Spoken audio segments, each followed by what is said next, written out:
Assalamualaikum dan salam sejahtera kepada semua ibu bapa yang saya hormati.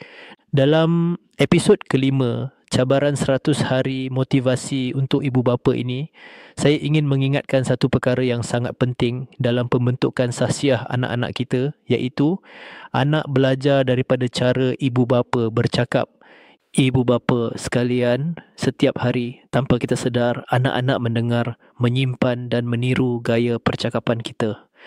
Dan mereka belajar daripada cara kita memberi arahan, cara kita menegur, cara kita menyelesaikan masalah nada suara dan emosi kita, cara kita bercakap dengan pasangan, keluarga dan orang lain. Jika kita bercakap dengan lembut, anak belajar kelembutan. Jika kita bercakap dengan penuh hormat, anak belajar menghormati. Jika kita bercakap dengan sabar, anak belajar mengawal diri.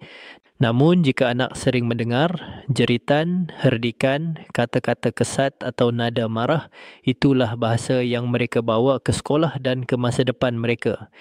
Ingatlah ibu bapa, lidah kita adalah guru pertama dalam kehidupan seorang anak.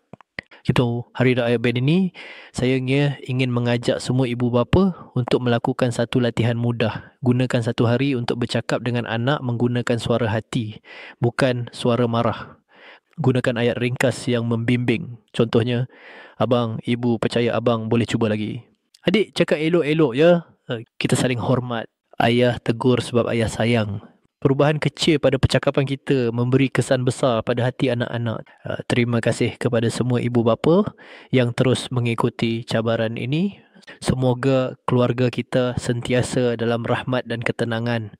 Sebelum pengetua mengakhiri pesanan ini, jika pesanan ini bermanfaat, jangan lupa untuk subscribe channel Pengetua AI supaya ibu bapa tidak terlepas episod motivasi yang seterusnya.